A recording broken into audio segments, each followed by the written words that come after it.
un petit gros plan sur ce qu'il y a dans mon bol. Donc du canard. Du canard, de la pâte de curry rouge, un peu de lait de coco, quelques épices et puis le petit filet de canette. Et vous servez ça avec un riz. Alors, un riz et puis du chou pak choi, c'est pour un petit peu, si jamais le curry est un peu trop fort en fait pour certains, ça permet d'atténuer le côté pimenté. Alors, pour réaliser donc ce curry, c'est très simple. On va prendre notre filet de canette qu'on va simplement faire... On va inciser la peau et on va le faire revenir dans la poêle. Donc là, je l'ai déjà fait, on voit, c'est bien grillé. Pour pouvoir obtenir légèrement un petit peu de graisse dans lequel on va faire revenir notre oignon. Donc là, l'oignon est bien revenu. Et après, on va ajouter donc de la pâte de curry. De la pâte de curry qu'on pourrait faire soi-même. C'est un petit peu long à faire parce que c'est une accumulation. Il y a une dizaine d'épices en fait qu'on va moudre avec un pilon. Donc du cumin, de la citronnelle, de la coriandre, du piment, de la pâte de poisson. Cardamome, ça dépend des recettes, ça dépend des régions. Donc Christelle est très pour tout ça, sur le plan nutritionnel. Donc oui, ça c'est très bien. Donc, le curry, comme toutes les épices, il vaut mieux les faire revenir à la poêle pour qu'elles expriment en fait toutes leurs saveurs. Il faut les mettre dès le départ et souvent avec un petit peu de matière grasse. Donc là on le fait avec les oignons. Je vais augmenter le feu. Et on va la faire revenir à peu près 1 minute sur feu moyen à vif pour bien la faire griller et justement que les saveurs des épices puissent ressortir. Donc une fois, en attendant, on va préparer les autres épices. Donc on a une tige de citronnelle. On va rajouter une tige de citronnelle fraîche qui va ajouter pareil de la saveur. Donc pareil, comme d'habitude, la technique, c'est bien l'écraser.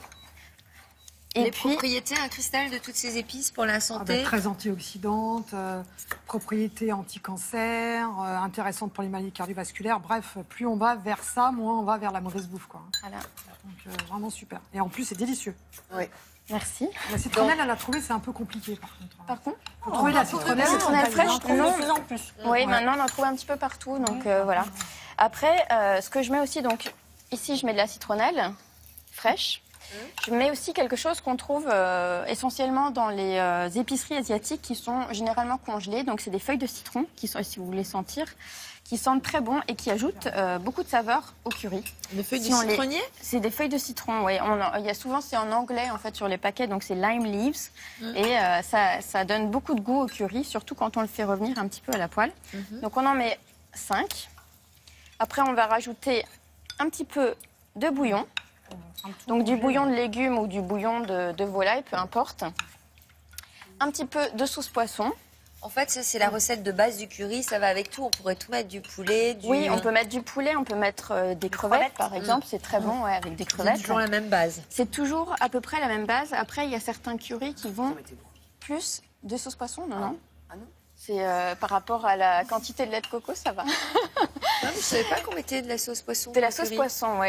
En général, dans la pâte de curry, il y a même de la purée de poisson, en fait. C'est du lait ou de la crème de coco? Ça, c'est du lait de coco. Je mets du lait de coco dedans. Okay. Donc là, on va verser le lait de coco et on va laisser bouillir pendant à peu près 1 minute. Et après, on va laisser réduire pendant une vingtaine de minutes. L'idéal dans les currys, c'est toujours de les préparer la veille pour les manger le lendemain, parce que là, c'est meilleur. C'est toujours quand c'est réchauffé que c'est meilleur, mais on peut quand même le préparer en minutes. Donc là, vous avez mis à l'intérieur, c'est de la patate douce. Voilà, on peut mettre un petit peu ce qu'on veut comme légumes. On peut mettre des petits pois, de la patate douce. J'ai mis des pois gourmands. Des bananes. On pourrait, c'est pas typique de mettre des bananes dedans, mais on pourrait.